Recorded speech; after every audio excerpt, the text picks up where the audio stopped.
It's great to see so many people have joined today. Thank you for taking the time out of your afternoons to come to this webinar. My name is Dr. Abby Miranda and I work at Anna Freud.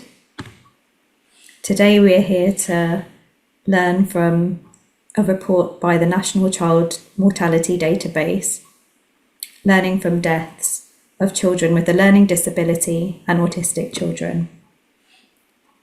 I'll run through some practicalities and housekeeping now. Closed captions will be available during the webinar. Please click on the closed captions button to enable these, which are at the bottom of your screen. The chat function is disabled during this webinar. If you have any questions, please submit them via the Q&A function. There is also the option to upvote any popular questions. This webinar will be recorded and will be available on our YouTube channel. I wanted to make a particular note because the topic and content of this afternoon will be heavy. So if you find any of the session triggering, you can leave the event anytime. And if you require any additional support, we will post a link up of a list of organisations that can help. And that has just been posted into the chat. Thank you.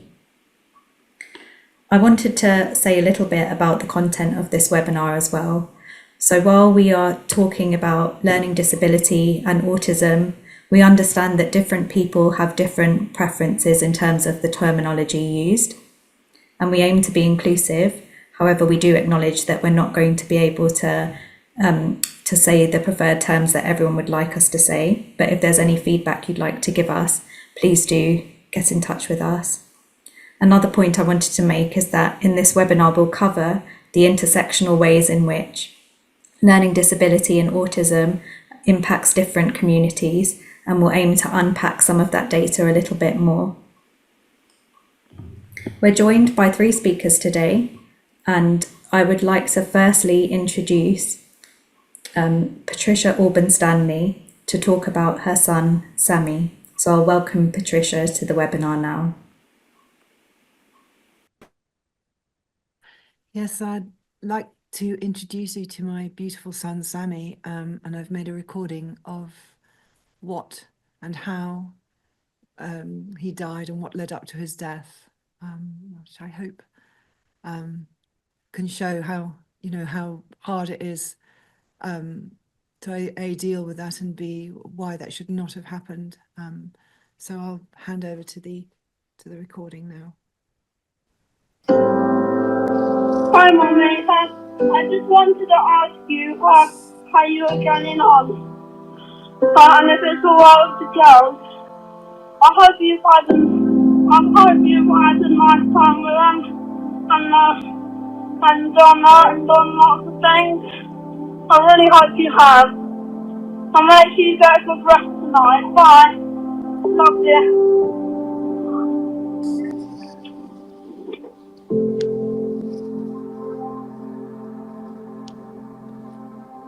I'll start right from the beginning. When Sammy was born, 2006, and we didn't know anything was wrong. So right at the beginning, 5 weeks after he was born, he was put straight away into St George's. Obviously something wasn't quite right with him. He wasn't feeding properly. He wasn't really moving either. And 5 weeks, he was diagnosed with a condition called Prader-Willi syndrome, which is a chromosomal disability. It's known really for kind of overeating. People know it for that. But it's to do with the brain setup. There's an impairment in the brain, the hypothalamus. And that affects appetite, mood stability, emotions, and also physical. There are physical problems too. People have a learning disability and may have very little danger awareness. And all this stems from the brain being impaired. So, there was no sort of dispute as to whether he had a disability. He had a disability. But obviously people like Sammy have great strengths as well. Everyone's different, everyone's unique. Sammy was a fighter, he was determined, he was excellent at craft, skilled at carpentry and upholstery, a very wide vocabulary, and as you heard from the video, very sweet, very pure, and very caring. So we were blessed to have Sammy. Right at the beginning, we were actually provided with a decent amount of support. We weren't just surviving. We weren't holding on by a thread, because we were given support. We were given something called portage, which some of you all know. We were given speech and language therapy, physiotherapy, and crucially, some care and support from under the Children with Disabilities team. And because of that support, he thrived, basically. I got him walking by 18 months. His feeding tube came out of 5 weeks. I even got him knowing his phonics by school age. I'd started a good grip on food, which is a problem for people with the condition. They can become obese quickly. He got into hobbies and he had a future. He was also attending a mainstream junior school. So it really is, counterproductive to starve families of support, to see who really is in need, because it'll end up costing more issues later, more problems later, and Sammy's the proof of that. I know also, of course, Sammy had younger sisters and they got to be with their mum, so it was good. And we needed those hours. It's a complex disability. You have to be on top of that condition 24/7. And as a result, Sammy was, active, full of energy, doing well, but he still had a genetic disability. It still needed vital care. Then, so we were all right. We were getting along, even though he had high need, but we were getting along. Then, in 2014, when Sammy was about 7, it's almost 8, I made the fatal mistake of highlighting I suspected my daughters had neurodiverse learning needs. I requested assessments. What ensued then was a full-blown parent attack, parent blame, and the assessment of the daughters was refused. Apparently, suddenly everything was my fault. I was bewildered, and out of the blue, all of a sudden, all of Sammy's care stopped under the Children with Disabilities team. All his hours removed, all the expertise gone. This happened within a month. So suddenly he didn't meet the criteria anymore. I complained, and apparently because I complained, this was a safeguarding alert. So everything then became a safeguarding issue. Even though, and they also said it was a safeguarding issue that he had his disability, removed it, which was completely out of my control. So it was a sort of mindless attack, and things were said to back up this decision, completely regardless of processes, evidence or facts. But what seemed to happen was that they had saved themselves money in doing so on care and services. So all I can assume is they're putting 2 and 2 together, that this was a tactic to save money. So I made strong legal complaints, and internal investigations were done. Of course, they found no wrongdoing. Needless to say, the girls, of course, did have learning differences, and I was right. And with the refusal to help them and the withdrawal of all disability support and care, they all started to fall behind, and Sammy started to suffer big time. And at this stage, Sammy was about 8, 9, and he was beginning to suffer with these kind of episodic issues that Prader-Willi is known for at adolescence, which is difficult kind of meltdowns, though I don't like that word. I would say they're more like kind of, episodes over which he could have no control. But with no support and him growing, this was like increasingly dangerous. So I basically hobbled on with nothing, no support. And now we weren't in that fantastic supported camp. We were right in the other camp, holding on for dear life with a thread, and nobody was thriving. Nobody was helping. In fact, it was, the opposite. It was difficult. It was very difficult. And it developed into kind of isolation and pain. Finally, after a very serious incident with Sammy that started in his school in early 2017, I begged again for the Children with Disabilities team to take him back under their supportive service. They did carry out an assessment, but they refused him on the basis that nobody can tell, and I quote, "Nobody can tell when Sammy will have a life-threatening episode as they are unpredictable." Even though they also said, and I quote, "Sammy will get bigger and stronger in time, and this will increase the risks." Again, senseless and dangerous decision making, and the emphasis seemed to be on cost of it not being worth it. In late 2017, we had no school, no support at all. The school had turned him down. He was thrown out of junior school. Everybody was suffering. We had no prospects. We also felt attacked. Life was absolutely miserable. He was diagnosed autistic, but this made no difference to the support. So what was I to do? Well, I work as a self-employed furniture maker, and a core product integral to my business is made in East Kent. So I knew that area. It was cheaper, and there were many suitable special schools there. And it sort of made logical sense to save me journey time. It's a nice area. And for a fresh start, I sort of thought, well, let me go and research down there, which I did. Found a beautiful school that would be perfect for him, a special school, and triple checked everything. But the council told me, East Hampshire Council told me, and Kent said I had to move there first. I couldn't kind of apply and do the sensible thing and tie it all up beforehand. No, I had to move, which was terrifying. But I did move. I did what they said. And then when I had moved with the whole family up stick to move to a whole new county, they acted surprised and criticised me for moving. So at this time, I had another huge legal complaint going on to correct the files and try to get the support reinstated. I put this complaint to the LGO, local government ombudsman, but to no avail. This complaint, I should add, was supposed to be on social services systems. I even handed it to them. I was told I was out of time. So that whole legal complaint was a complete waste of time and money. So now we're in 2nd of February 2018. We'd moved to the seaside. We were full of hopes and dreams, with faith in Kent to give us our life back. I was confident to have the disability team support reinstated and looking forward to him, going to a beautiful new school that could meet his needs. I was hopeful.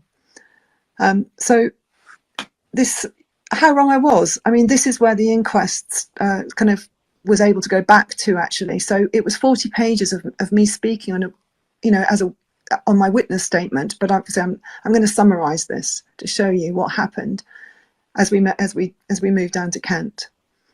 So there was a pivotal incident on the A3 just shortly after we moved. Sammy was clearly quite stabilised with the change, but it was a terrible incident. He tried to exit our car in motion on the A3, and it was only just through me grabbing his coat I could hold on to him and saved his life as he was getting out of the car as I was driving. I did emergency stop on the A3. The A3 was actually shut. It was that bad. There was an urgent referral to CAMS.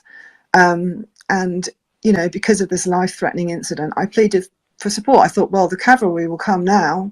We'll get the support we need. That'll be fine. It'll open doors. Nothing, though. No action.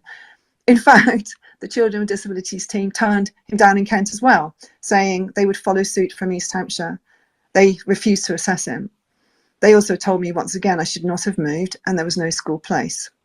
So we were sort of put on waiting lists and we were waiting to hear. So I'm going to run through quickly the timeline here. So 13th of April 2018, Sammy was out of his mind with this. The girls were in school and he wasn't. And he was detained under Section 136 of the Mental Health Act after another serious incident. He was just completely frustrated. He had no friends. He was completely isolated. Again, 17th of April, Sammy was hospitalised after self-harming. He drove nails up into his nose. 20th of April, we got finally allocated a social worker in Kent, but the family one, not a disabled one, a children's one, so a child protection one. So complex disabilities were not her remit, although she was very good and caring, and she went back to the disabilities team and tried to request the support to be put back. 9th of May, they refused to assess him. Then the head of disability Googles the condition and she reads out, cites in her reply to the social worker a Wikipedia definition of Prader-Willi syndrome. She also says, and I quote, "Unfortunately, we have no experience of the syndrome. I Google everything." She says it's a CAMS issue, but CAMS say he's not mentally ill. We thought the autism diagnosis might help swing things, but she said, I quote, "The recent autism assessment is not relevant because he clearly is not in the severe profound range within the autism spectrum." End of quote. Again, my team has already explained he doesn't meet the criteria. 11th of May, his sister's school headmistress makes a referral for support in the home. Sammy's needs are impacting them and she's concerned. The social worker goes back desperate. CAMS also requests support. 17th of May, the Children with Disabilities team refused again and again on the 24th of May, and I quote, "Sadly, the disability team have confirmed Sammy does not meet their criteria and will not be working with him." 5th of June, there's a child in need meeting. So this social worker of ours is doing her absolute best trying to get everyone around the table, health, education, disability, with a joint assessment. But the disabled team refused to attend. And I'll never forget us sitting up in this hot, stuffy office on the CAMS, in the CAMS building on the top floor. And I say, let's phone them and let's get them to participate over the phone. Likewise, education. We phone them up and they say, no, we're not going to get involved. They hang up. We sort of sit around the table bewildered. So late August, hopes for a new term. He's still out of school, are dashed. He's by now been turned down from 5 or 6 schools, including our perfect one. But none of the reasons are recorded by the council. And of course, you can't, for anyone listening that doesn't know about the system, you can't kind of just put your child in these schools. It has to go through the council. You can't go direct. Comments are made on the files to the social worker, which she's recorded. Head of SEN is anti-mum because she's proactive. So there seems to be some sort of personal bias there and this constant kind of underlying criticism. Why did I move to their area? So Sammy's been self-harming up to this point, going in and out of A&E with life-threatening operations. We've got no support at school, no support at home, and the allocated social worker's tearing her hair out as well. Then to make matters worse, in August, late August 2018, I'm still, as you can imagine, desperate for him to start the new term like his sisters. Then they remove his EHCP entirely. So by now, this is just a stretch too far. We're firmly in crisis. I'm completely in breaking point. We've got no school on the horizon, no social care support. Sammy's deteriorating. My self-employment has gone into loss. And so November, I complained to my MP. I received some unsatisfactory letters back from various directors of services saying he must now attend mainstream. But of course, he'd been in mainstream, a junior sort of leafy, easy school with loads of support and but they wanted to go without an EHCP. So to go in one without anything is unthinkable. But nothing happens from my complaints. So we're forced to tribunal. We have it's not what I wanted, of course not. It's the last thing I could cope with, that on top. I reach out to IPSIA. They're so shocked at reading some of the correspondence and some of the manipulation with legal wording that went over my head to delay some more further delay tactics. They agreed to represent us pro bono for the tribunal, and anyone who's been through this process will know it is not for the faint-hearted. With 350 emails, legal evidence reports, it's just, it's impossible on your own, and there's, incredibly difficult anyway, especially if you're looking after someone, like Sammy. So we're coming into the new year now, March 2019. He's now been out of school for over a year, and he's seriously in a bad way. Social workers go back to the children with disabilities team, begging them to take Sammy back as his needs are complex and extreme. Again, these are rejected. The same head of the Child Disability Service says, and I quote, "Sorry, but I've been asked to look at this case twice already because of complaints, including one from the MP. Sammy doesn't come near to meeting our services as he doesn't have a severe learning disability." She then quotes the Google search again. She's done. Less than 2% of people with PWS have a severe learning disability. So again, she refuses to assess him. End of March 2019, police now have to be our substitute carers. It's written to our care plan by social services that the police have to be our carers. There's no other option.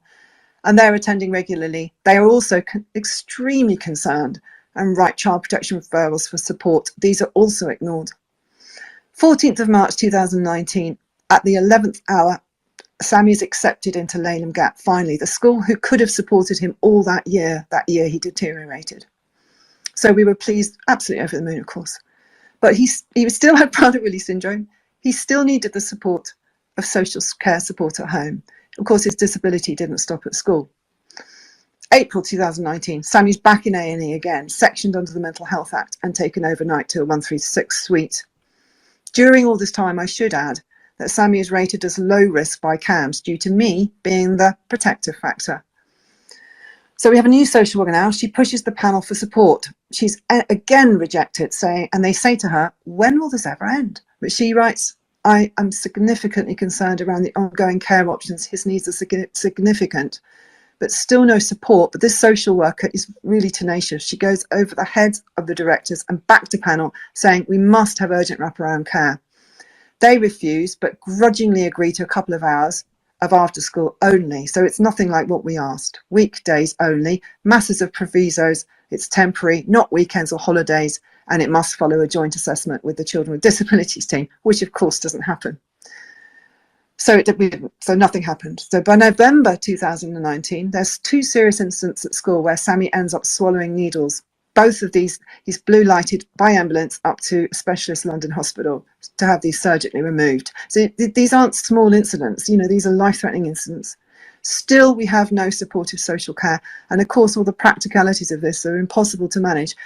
You know, whilst I'm in hospital with him, where do the girls go? When these incidents happen, what happens to them? Well, they have to be shipped off to places. They get very distressed. It's completely, they suffered with the instability of that. It was really destabilizing. Now we're up to December 2019. There's a child in need meeting held at the school.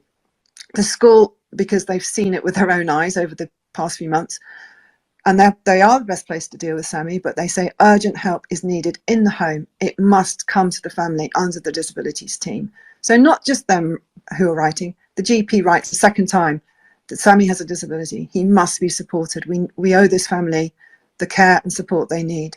Great Ormond Street, Professor Datani writes as well. He writes that it's a life-threatening condition. We must have support. Social workers again.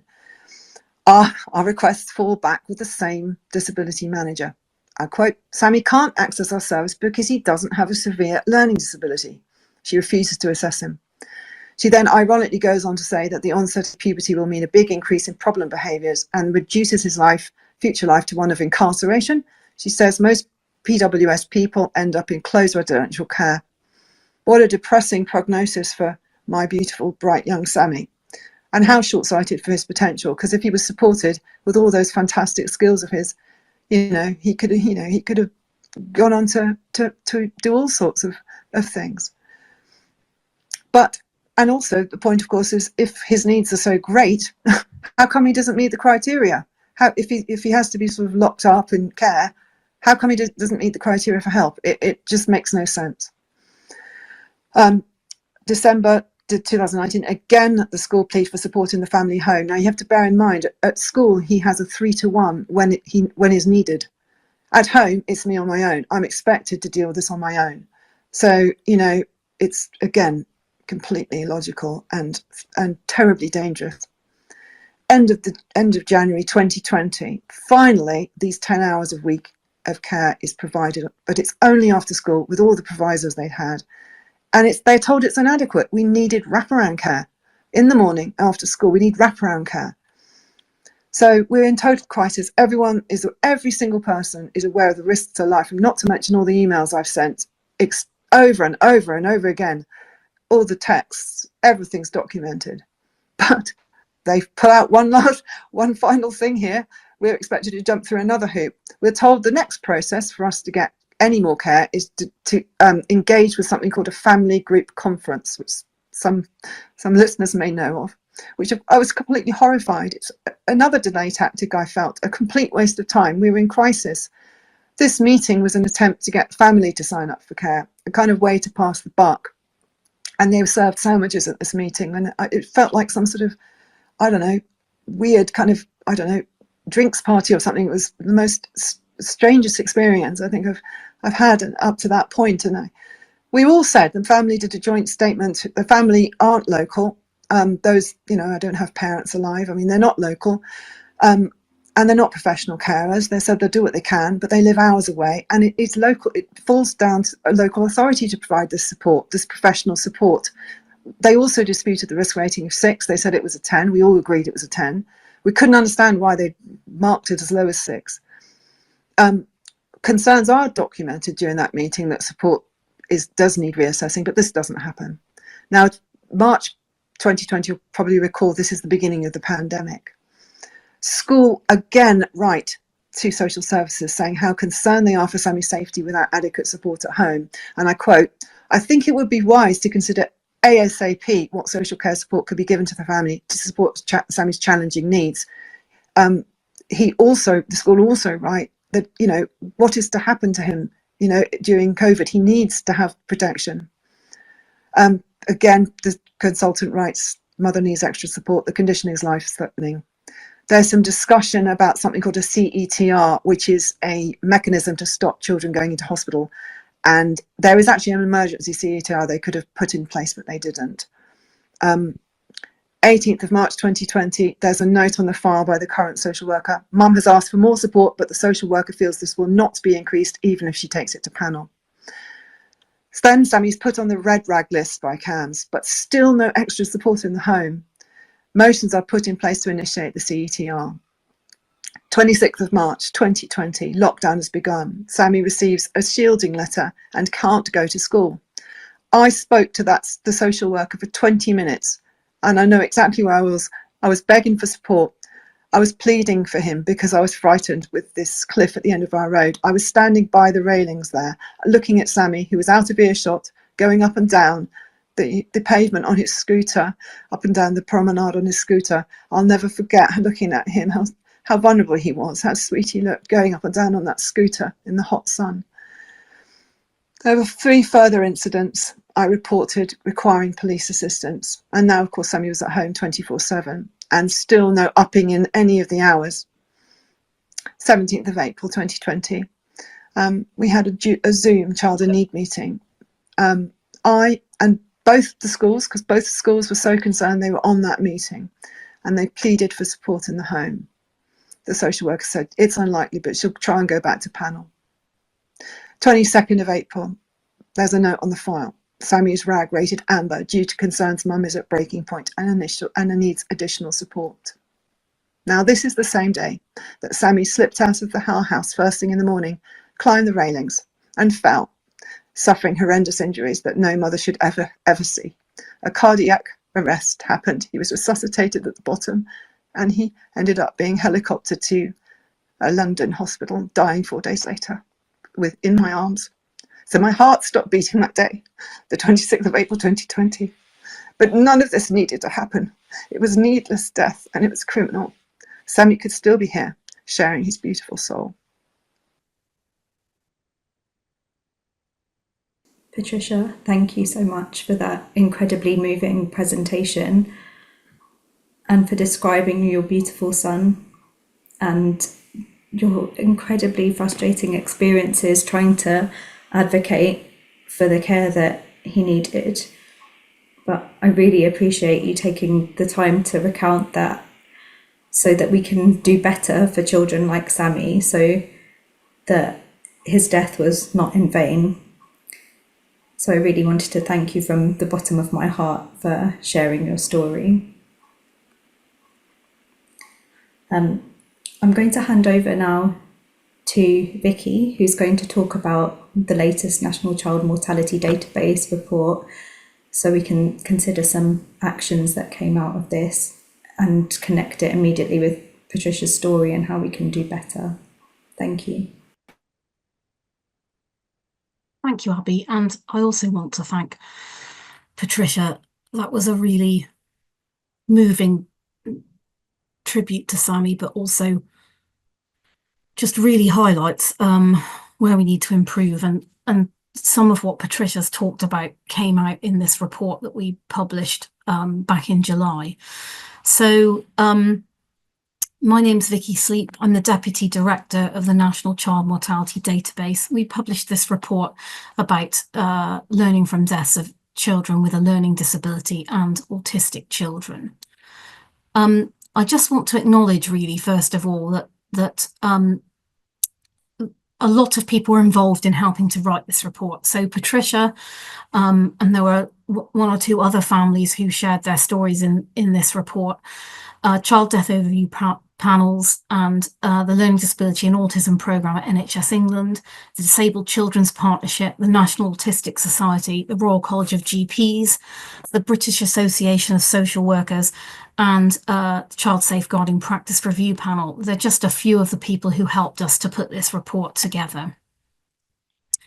So the report was commissioned by the NHS England Learning Disability and Autism Programme. So some people might know that as the LEADER programme. That's how it was previously known. And it was published in July 2024. The information in the report looked at children between the ages of 4 and 17 years when they died, who had a confirmed diagnosis of either a learning disability or autism.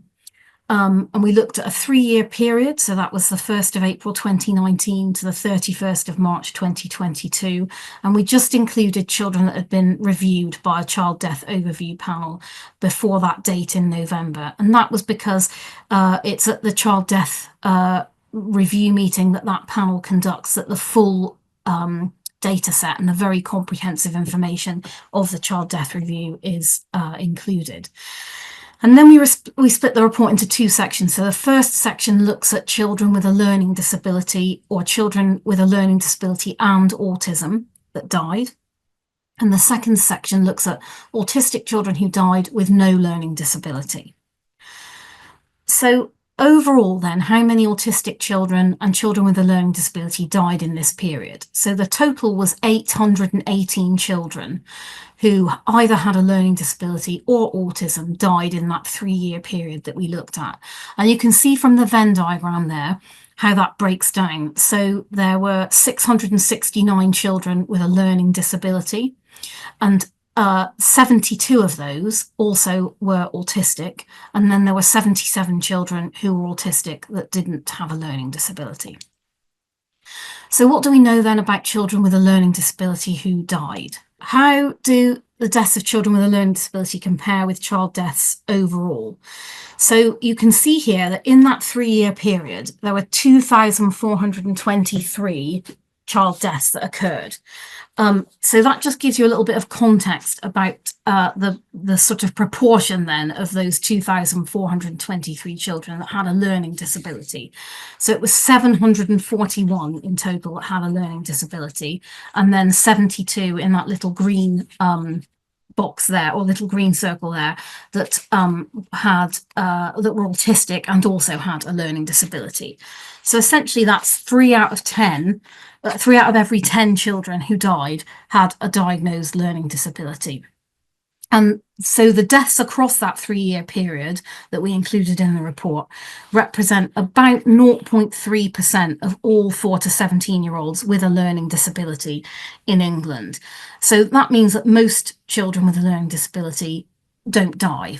I think it's really important, though, to say that we haven't got good population level data about the children with a learning disability who don't die, and maybe we'll come on to discuss that a little bit more in the Q&A once we get to that point.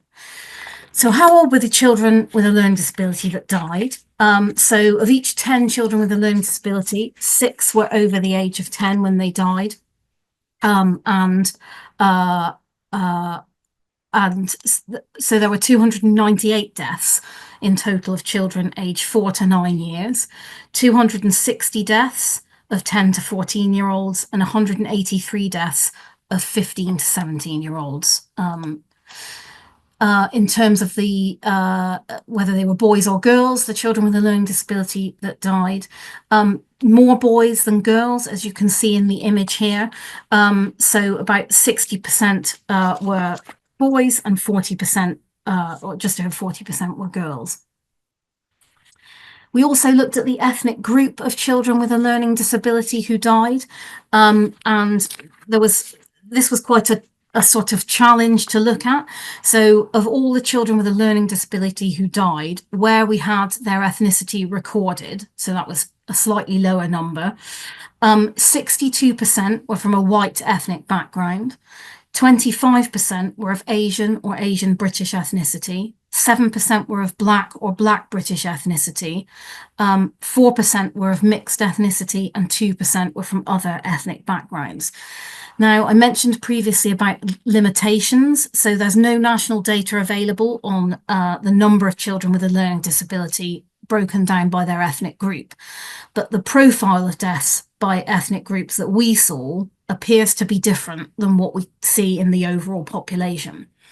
So there's a higher proportion of deaths of children of Asian or Asian British ethnicity than in the overall population. So it's 25% in terms of the children that died, and about 12% in the overall population. And then a lower proportion of deaths of children with white ethnicity. So they were at 62% in terms of the children who died, but they make up about 74% of the overall population. I also wanted to just touch on deprivation. So deprivation means a situation in which you don't have the things or conditions that you're usually considered necessary for a pleasant life. That's one definition. I know there are other definitions that might have been that are out there to be used. We noticed, though, that for each 10 children with a learning disability who died, 3 of them lived within the most deprived neighbourhoods of England, and that is higher than the proportion in the overall population. So what did these children die of then? So this is from our Easy Read report in terms of children with a learning disability. And you can see there that 61, for each 100 children, 61 died of health problems they'd had all their lives. So that includes things like chronic health conditions, it includes genetic syndromes and other health problems that they'd had since birth. 18 of them died of a health problem that they hadn't had all their lives. So those were acute, what we called acute medical conditions. So things like bowel obstructions, those kind of things, something that happened acutely. 7 of them died of an infection, 5 died of cancer, and then there were a few that died of other things. So that includes things like trauma, so road traffic collisions, drowning, those kind of things. This figure here then just shows you the proportion of deaths of children in that age group with and without a learning disability who died in that 3-year period. And I want to just highlight this. So the darker orange colour there is children in the age group with a learning disability, and the lighter orange colour is children in that age group who died without a learning disability.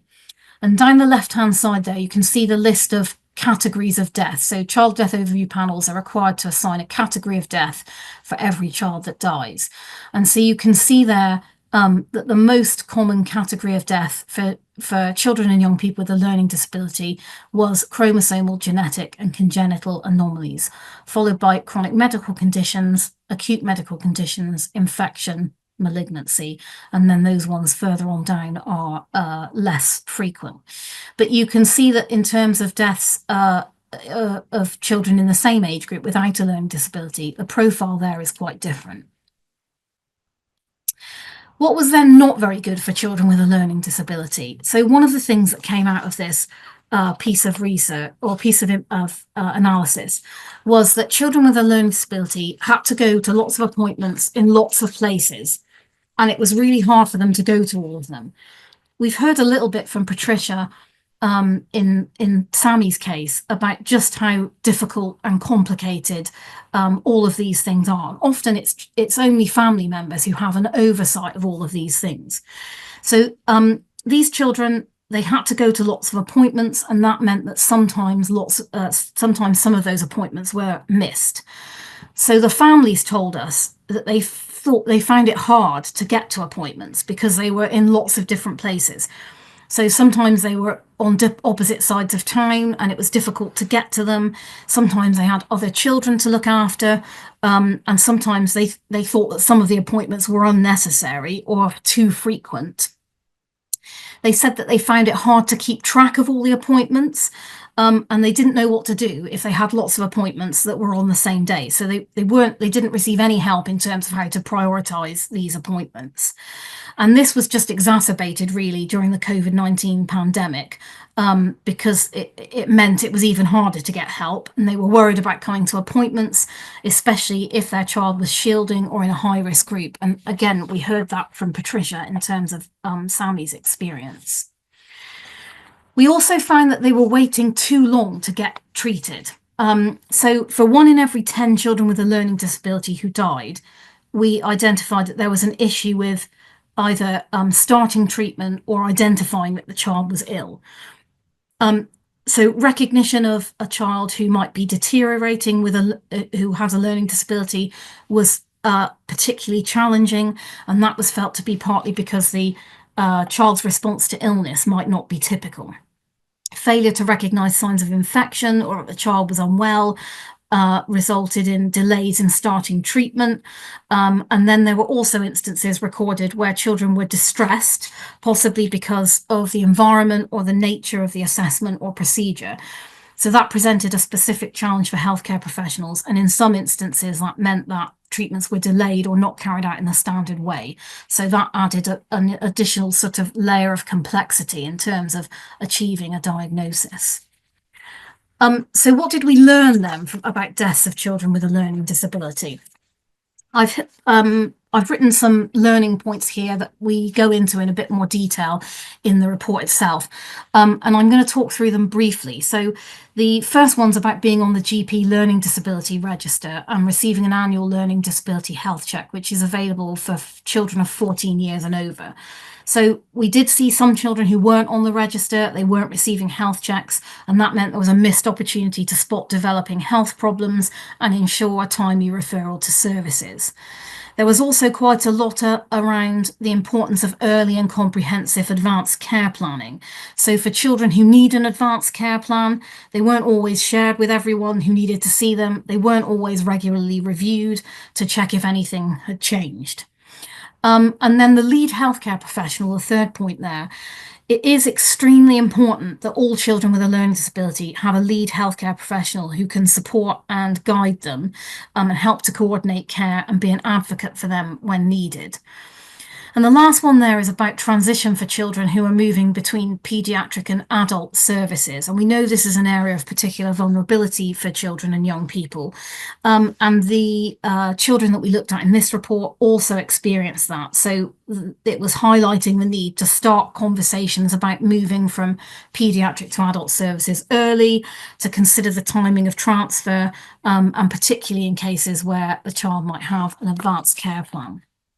And then the last two learning points that I wanted to highlight here really just reflect, again, a lot of what Patricia was saying in terms of her and Sammy's experience. So there was highlighting of difficulties for children with a learning disability in accessing appropriate school placements, difficulties in getting funding for school transport, delays in education healthcare plans being put in place. And so often that meant that children were not in education, and that really seriously impacted their quality of life, as we heard from Patricia. And the same thing then in terms of difficulties for families meeting the threshold for social care support, despite having complex needs. So it's really important, I think, to recognise that access to good social care support helps families to be able to go out safely, and this improves their ability to access and engage with, amongst other things, healthcare professionals. There was poor monitoring by social care of families who were open to them, postponement of case reviews, delay in starting social care packages, and long timeframes for grants to be approved. And all of that, while that's going on, resulted in families experiencing the kinds of things that Patricia described. We also saw some problems in terms of housing, so poor housing provision, so limited access for moving hoists to help children move between rooms, lack of disabled parking access, damp and mould.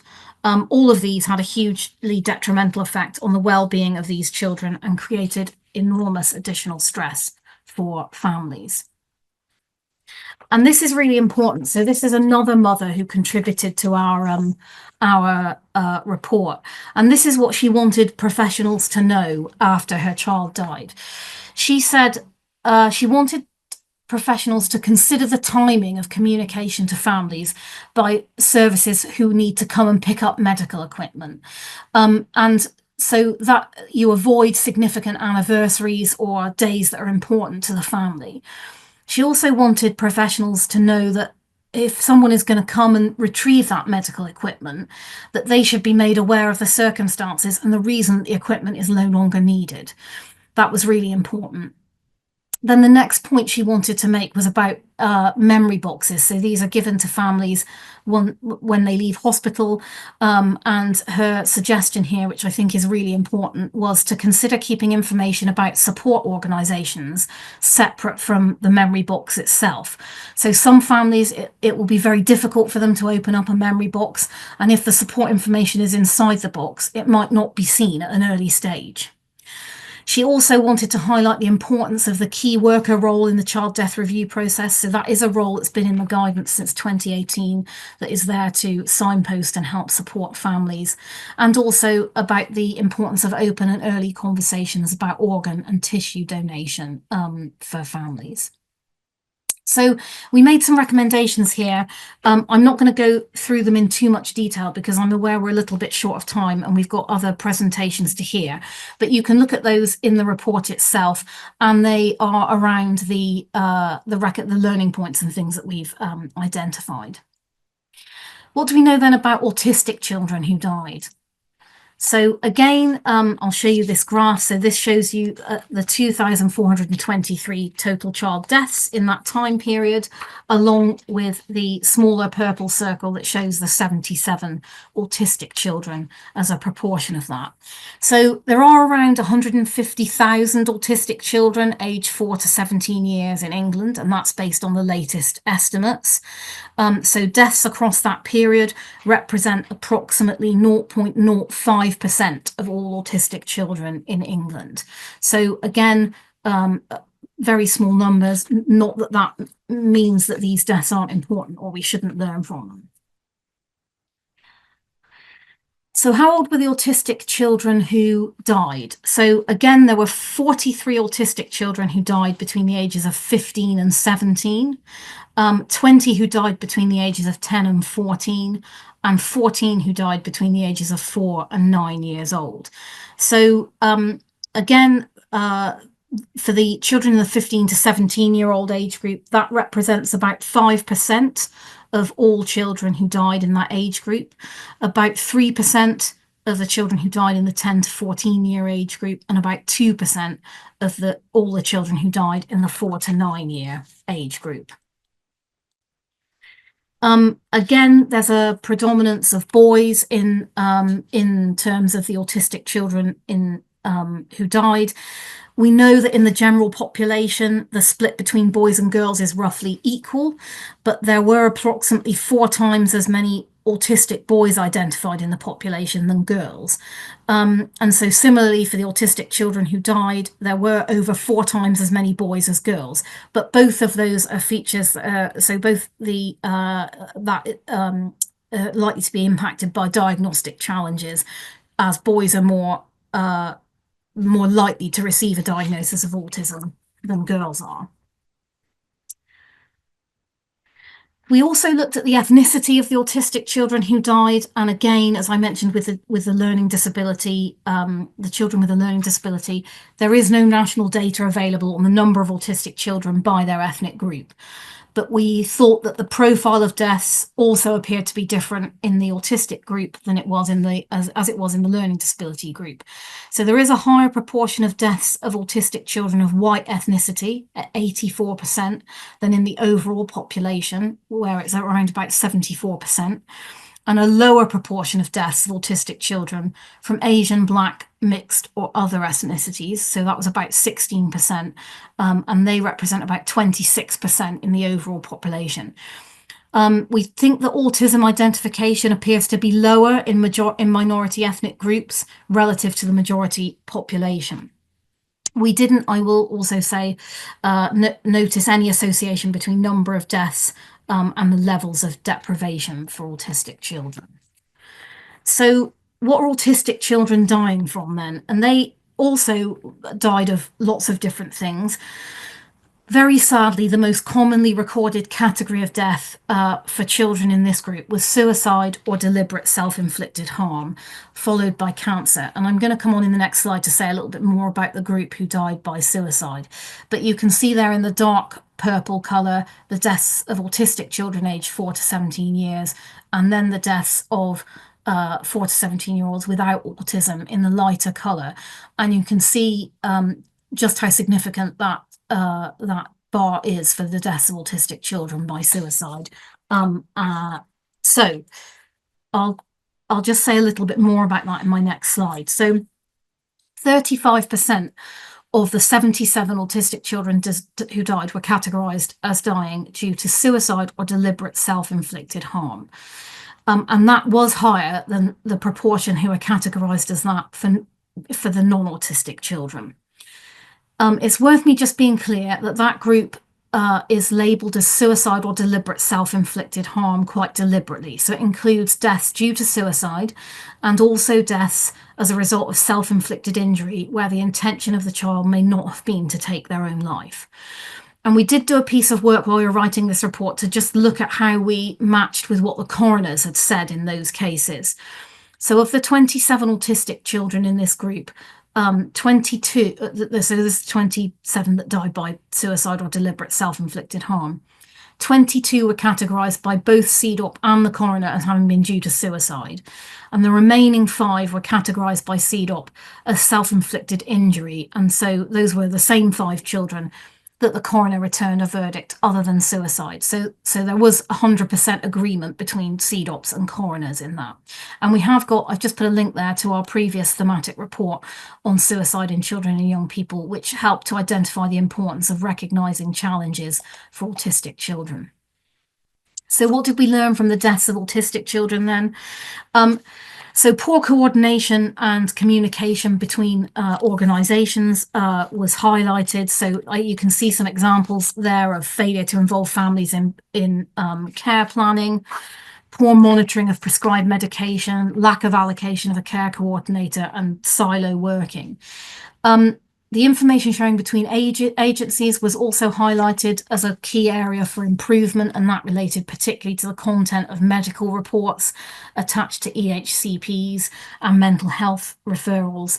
It's worth saying that the SEND and the children's team in the NHS Learning Disability and Autism programme are working at the moment with the Department for Education to strengthen the health contribution to EHCPs, and they've introduced autism and learning disability key workers to support children and young people and their families. And there was also quite a significant issue identified when care is split across NHS and private providers. So that made it difficult to have an overview of the care being provided, and there is currently no mandate for data sharing between private and NHS providers. And obviously, because of the waits and the long time frames involved at the moment, families might be accessing private provision if they feel their child's needs are not able to be met within the NHS provision. So again, we made some recommendations here to help autistic children, and those were largely around the waiting times for autism assessment and commissioning of mental health services and support during that period of time where there might be a delay.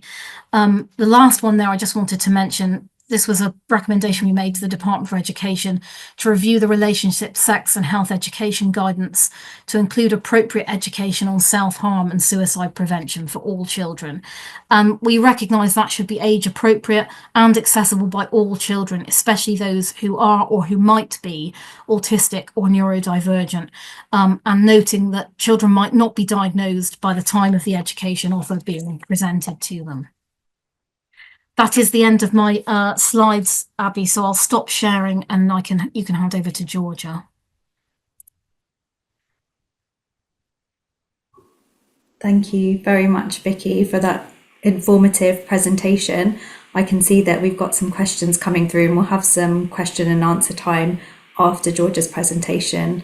So now I'll hand over to Georgia Pavlopoulou and to continue the presentation for us. Thank you so much. It's hard to follow up, really. Such an important talk for Patricia that I hope it stays with people and it opens people's hearts and ears and thinking in terms of what's needed. And Vicky and colleagues have done such a great job summarizing key issues as well as solutions. Evidentially, we heard it today. We have heard about it and we are reading it, and we see it in research data as well. In every measure, life outcomes for neurodivergent people are on average significantly poorer than those who are neurotypical. I talk about autistic people with or without learning disability, people with different syndromes, ADHD, and so on across the lifespan. What is happening? I want us to think who decides which people will be deprived from the autonomy and the dignity to decide about their lives? What is happening?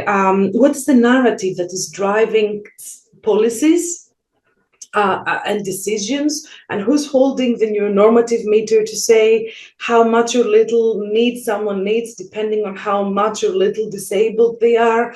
Who is taking these decisions and why these decisions are taken without deeply, actively listening to young people and their families? Because this is so often what is happening. It almost feels like neurodivergency sits at the heart of the indifferent way that people are treated. What does that say about our society? What does it say about our services? It doesn't have to be this way. And I know there are so many professionals out there, and some of you who are also attending. We know, we see you when you're making a difference. We know you're making a difference. Myself and Ruth Moyes and many colleagues at the National Autism Trainer Program, we are witnessing ripples of change. We have seen people getting it right, applying neurodiversity-informed, timely, trauma-informed, family-centered approaches. So we know that it doesn't have to be this way, and we know many people are actually doing things differently. But we need to do so much more before we can celebrate anything. So today, I will talk about, in my opinion, we're not learning from the lessons, and I want to think why. What's the narrative and the meta-narrative in the society that kills, that still creates so much trauma and so much pain, and then to remind us again that it doesn't have to be this way. And I will talk about some very key ways about how to promote better care for neurodivergent people of all ages. This talk is dedicated to Friederike, one of the people I was close with, and she should be here with us. But for all the reasons we have mentioned today, she's not anymore with us. We have moved a lot since the 20s, when a child was neurodivergent and it was seen as a threat for the well-being of the family, and it was moved into institutions.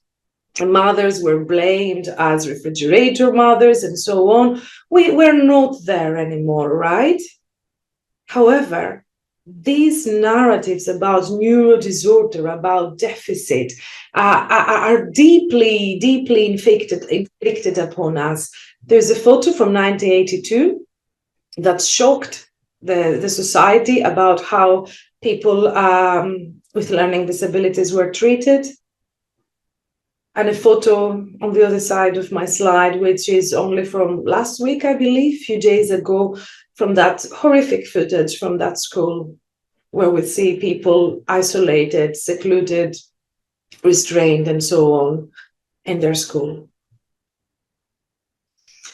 ICAR's report, I was involved in that report, is really heartbreaking. If I remember well, it has verbatim from more than 600 families where they talk about how their children, they were devastated in terms of physical and mental health because of the level of seclusion, the level of isolation, the level of restraint they had suffered in their schools, where they are supposed to live, to actualize themselves, to have fun, to connect with others, to understand the social world.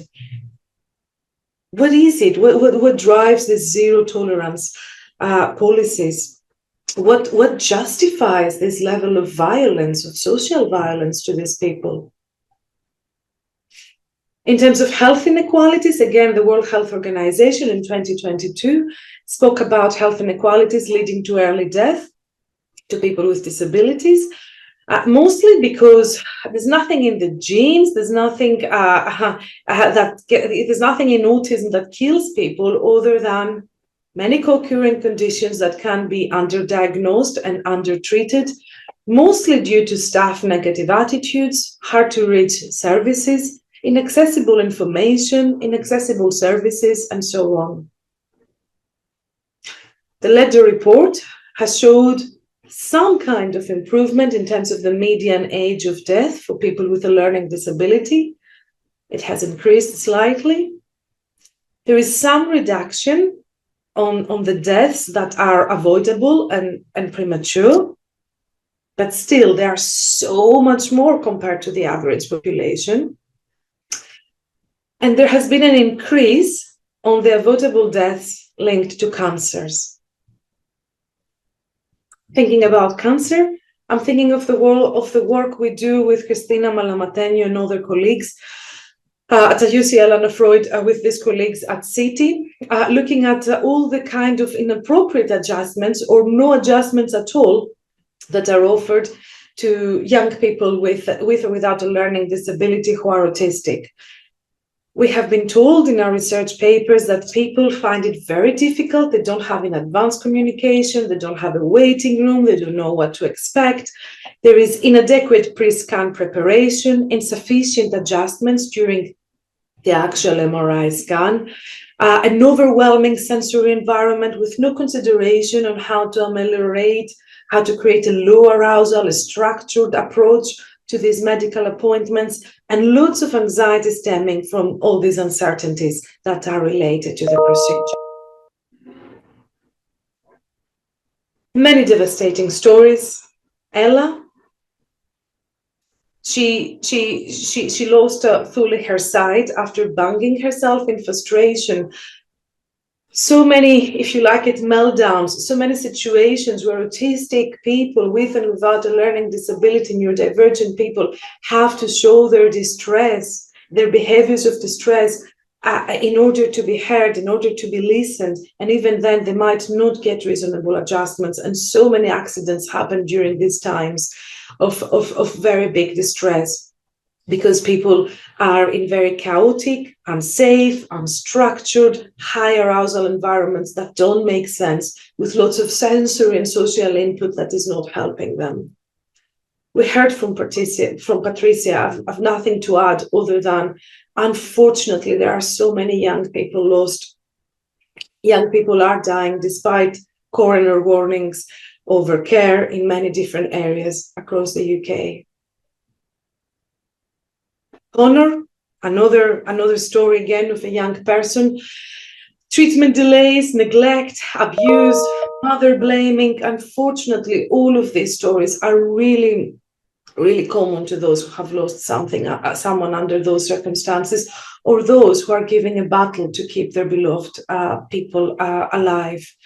Connor died in a bath from epilepsy. His parents were not believed. There was not collaboration, his voice was not heard, and eventually he was not treated like a human. The people who are meant to take care of people with disabilities, to welcome them in their service, it seems like, as I said earlier, neurodivergency sits at the heart of the reason why people are treated in such an indifferent, dehumanizing way. Their basic needs, their parents' basic needs, and the wisdom that they share is very often unheard, unseen, and it leads into tragic circumstances. It's parents themselves many times, because of the narrative that has been inflicted upon us, that autism is a tragedy, that autistic people need to be fixed, that it's not socially expected or normal to be autistic, if you like it. Parents very often internalize this ableism, and we have many incidents the last few years of parents trying to cure autism with bleach and enemas. Emma has done a fantastic research through visiting different social media and Facebook groups, seeing how these parents operated, what was driving that decision, and she reported photos of children bleeding, being in horrible situations, completely traumatized physically and mentally, because people were trying to fix them, to make them normal, to make them neurotypical. Again, stay for a moment with that narrative. And we do have that narrative because it's been a little bit over than 100 years of a neurodisorder narrative. Autistic people have been called egocentric, have been called that they are costing a lot to the society and the governments. They're symbolized as a puzzle. They have been named as robots, as savages, animals, aliens, aloof, mind blind, not having feelings, not empathizing. And then we intervene. We intervene to make people better, to fix people. What do we even intervene with? when it comes to therapies like applied behavioral analysis, we have an emerging body of research that is telling us that from autistic adults who are remembering traumatic events from this type of therapy, who think that they shouldn't be subjected to this type of therapy, and they give lots of details about how unethical many ways of intervening, when we intervene with people's core traits, when we intervene with how people exist in the world, can be very damaging. So many people, autistic people, people with ADHD, they will develop mental health. Autism and ADHD and learning disability is not a mental health disorder, but so many of these people will have mental health distress. And we need to think for a moment again the narrative. We are shown as humans from a very young age who we are, and how much we matter in the world in relationship with others, in relationship with the world. So if you are autistic or if you have ADHD and you Google things, you will hear that you are disordered, you will read about cures. What's the narrative you have been exposed? I grew up in Greece, and the symbol, it was a labyrinth like the one I have in the slides. And Ariadne is holding the thread to find the solution to kill the monster. The monster is autism. In Anglo-Saxonic countries, we have the puzzle, right? People are a mystery, are incomplete, are a puzzle. What are the narratives that shape neurodivergent people's lives? Those who have chosen to still stay with us. How people can stay with us and not die from suicide when they feel that they don't belong, when they are reminded that they are different, and in many occasions they are not welcomed. Monique Botha and their colleagues did a fantastic piece of work where they started looking at one engine of AI, and they put words like autism, Asperger, autistic, to see what kind of narratives are coming, what kind of images. Can you see the tragedy, the gloom, and the chaos? Very sad faces, always boys, always white people, who are suffering because they're autistic. That kind of tragedy narrative that shapes so much of the things we do, or so much of the things that we don't do to serve autistic people with or without learning disabilities and their family members. And of course, we need to think of important intersections. Why people, when they're non-speaking, when they're from Black or Asian communities, they will suffer more discrimination. Why a Black boy has more chances to get a contact disorder rather than a neurodevelopmental diagnosis. Why Black families might have, instead of getting neurodevelopmental support, have to put up with social services and so on. These are really big questions, and the answers are pretty much ableism, racism, a combination of two. Now, you saw the AI representations, but in our research, when we're asking young autistic people, this is a fantastic project by Joe Bates and colleagues that we did. When we ask young people to talk to us about life, they tell us about how much they want to be connected with others. These were young people post 16 plus. Some of them with learning disabilities, some without, all of them autistic. They talk about sensory stuff, they talk about nature, they talk about video games. And then you go into research and you read about deficit, about impairments, about all the things that autistic people are not supposed to have. But again, with Sunuka Bark and colleagues at King's, at UCL, and at Anna Freud, we are researching the emotional burden. We're trying to understand what might be creating this high, why autistic people, those who with autistic ADHD or both diagnoses or traits, are at such a high risk of developing depression. And people have been telling us about their life at school and how they feel isolated, dislocated, alienated, how they suffer victimization and relationships that are unsafe, how they don't find friendships, how they don't feel safe in social environments because they're different, because of the stigma attached to their diagnosis and to different Even when they express joy and excitement, they might be criticized that they are too much. So is it a deficit within, or is it a deficit in the environment and in the way we're approaching these people?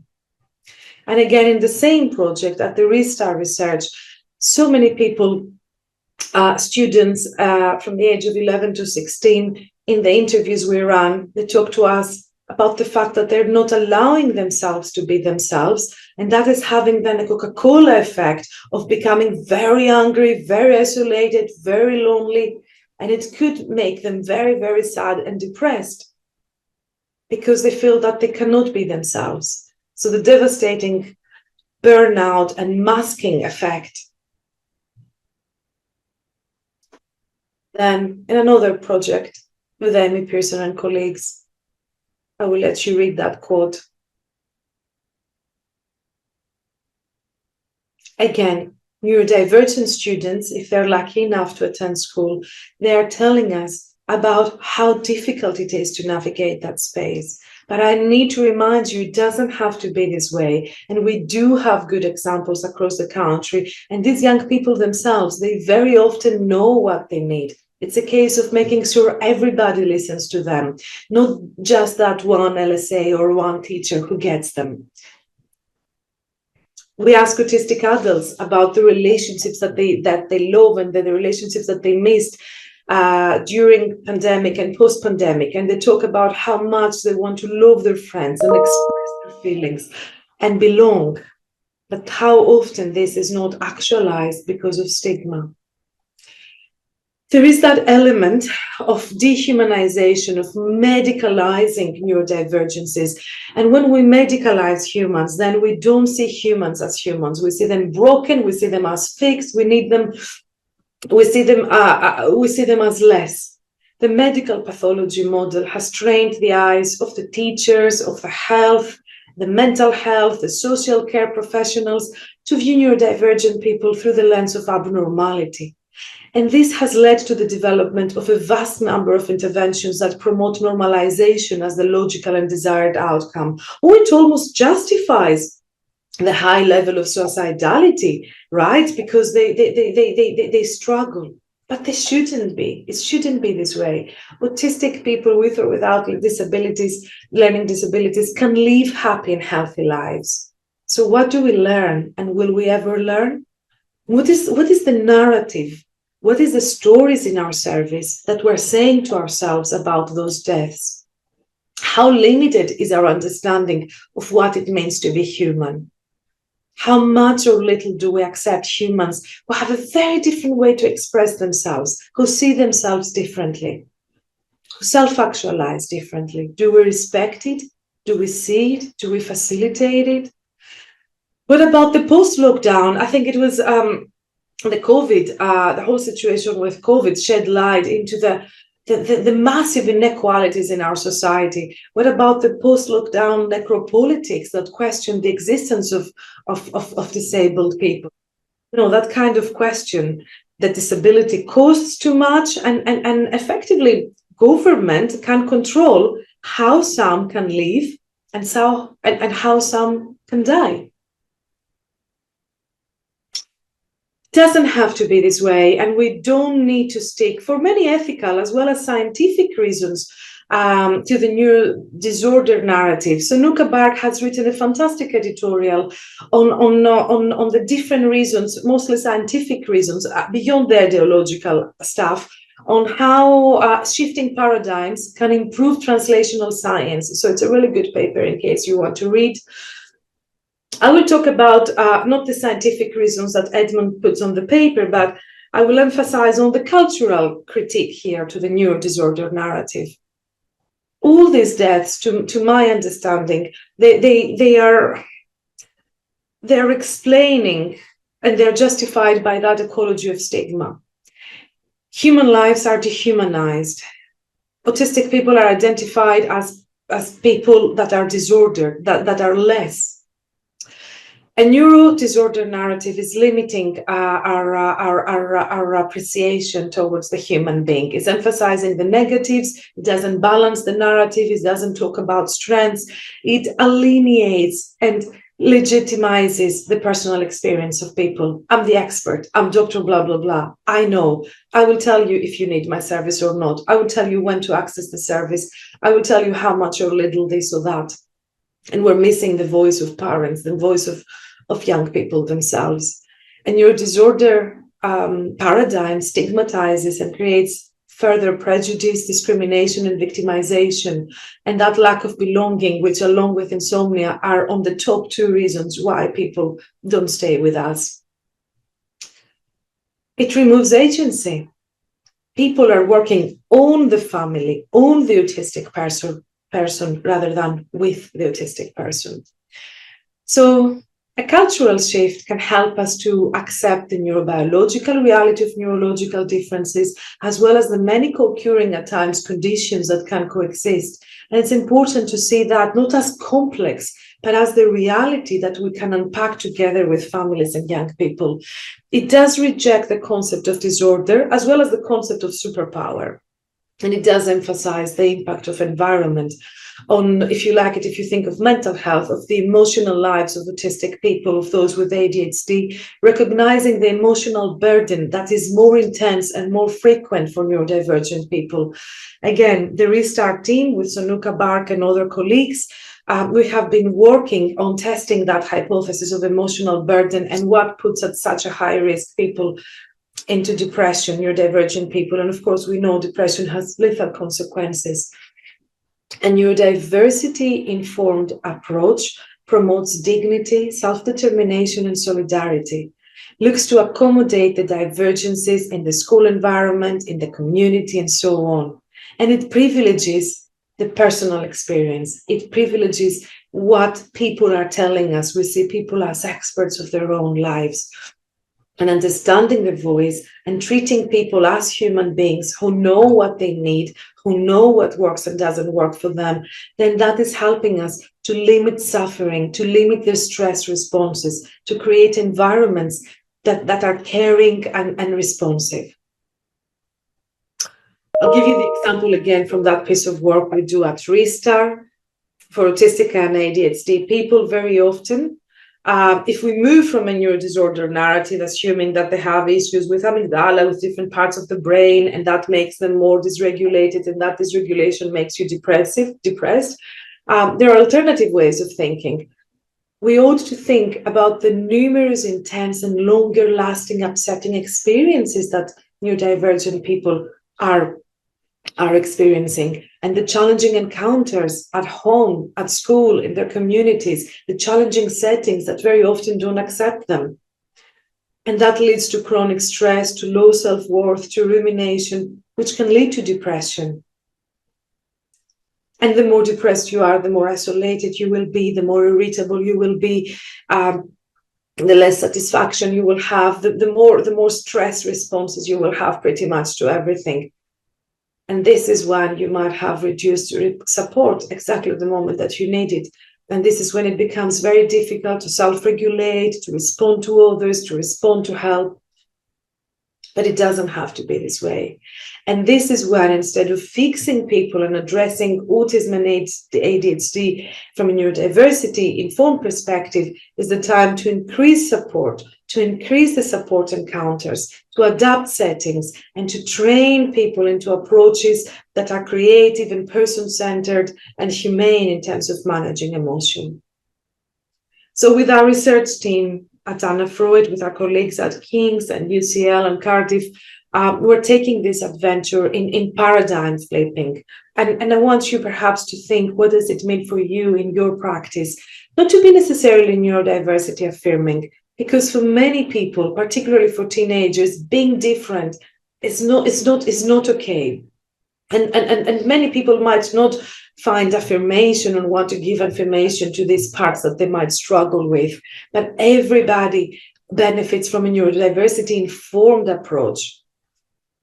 The way we frame it at the minute is helping us to challenge the uniformity and the deficit narrative when it comes to emotional distress, and is helping us to move into understanding the role of the environment. Instead of blaming parents, instead of blaming within person deficit, we look at the role of the emotional burden. cross-sectionally and longitudinally. We have a new preprint and few papers are coming up from the restarting. Please have a look. Stay tuned. Is enriching the process of understanding when we come from a neurodiversity-informed approach, understanding neurodivergent people's perspectives. This is highlighting the diversity of the environmental adversities. And once we understand and accept that these adversities exist, then we can lift these barriers and we can lower the emotional burden that people are facing. We need to hear from young people themselves and the families. By co-establishing ideas, tools, methodologies, care plans, then we maximize the possibilities for translational research from care for services that can have a greater real-life impact. So co-production, co-delivery of services is really important. We need to hear people. We need to learn from people. They are the experts of their own life, because then they can have a real life impact in the areas that they have chosen for themselves. The latest meta-analysis and systematic reviews are telling us also that we need to listen to young people's voices, and the routine use of interventions to manage core features of autism with a view to improve mental health conditions of autistic people should be avoided. We need to accept people where they're at, how they're at, and help them with the mental health struggles and looking at the environmental support that they can get as well. I just want to note that when it comes to neurodivergencies, autistic people with or without learning disabilities, ADHD, different syndromes, we rarely talk about love. We rarely talk about connection. We know that that relationships are the foundation, often the forgotten foundation of mental health, of good life, of good quality of life, of physical health as well. Why we don't talk more about love? Do we assume that autistic people or people with learning disabilities are a burden to their families? Do we assume that they are a burden to the system? Why we don't actualize qualities that are very much related to love in a professional way, like active listening, like really involving people into what we do. After all, we know all pieces of research the last 20 years are telling us that parents need to be heard, young people need to be heard. We talk about tragedy, about disorder. Why we don't pay more attention to connections and to love?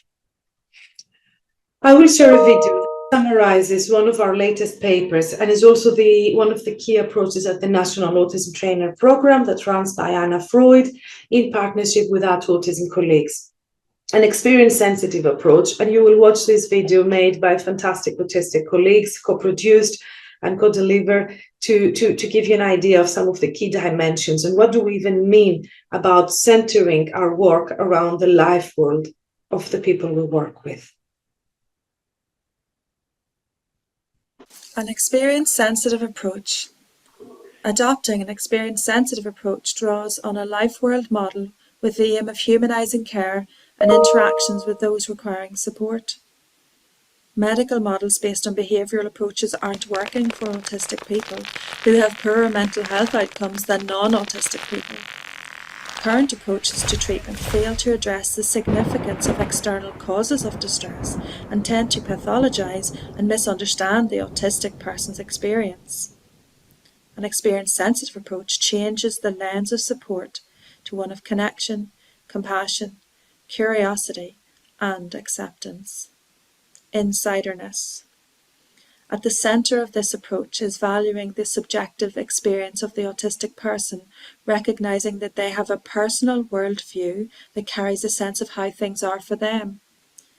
This is achieved through listening and validating their understanding so they feel listened to and heard. Agency.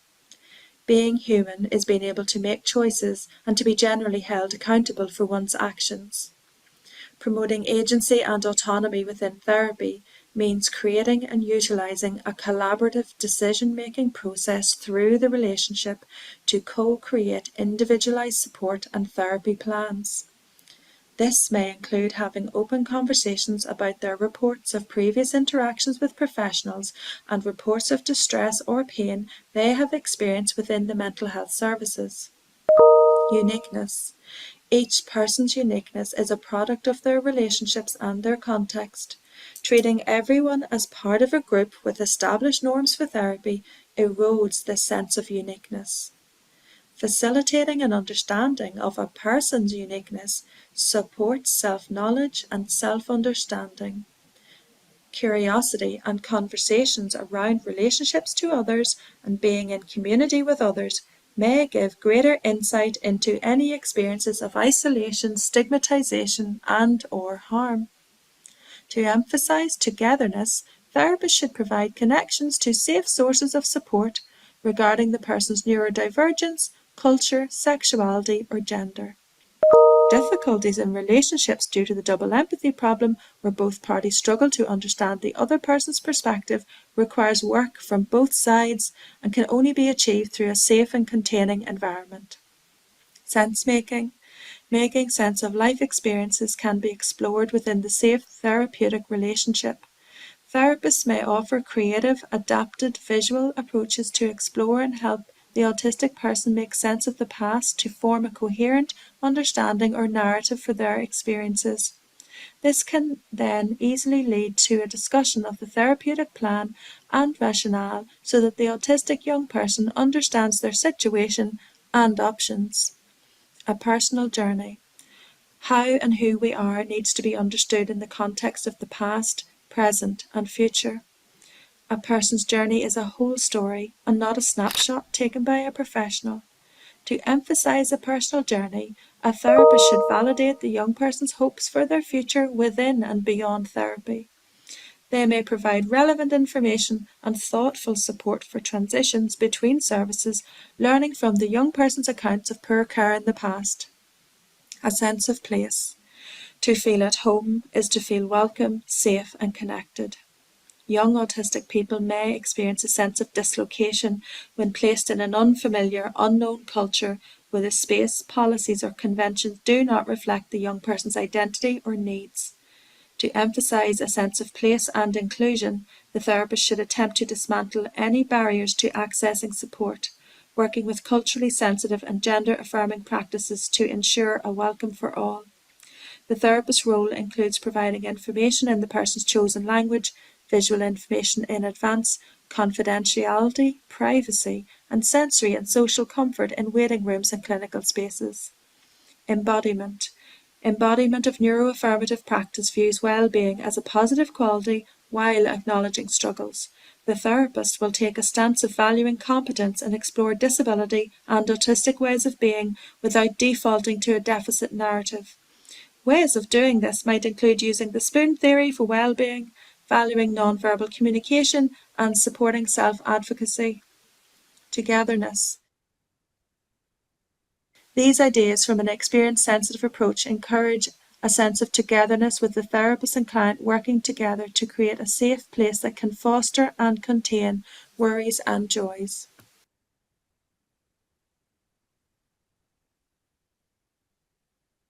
The best practice is collaborative practice. And we do know that it's not easy, and it takes lots of humbleness and humility and effort and manage disagreements and coming together. But I think the most important thing is to stop what is currently happening. And I've said it already 2 times.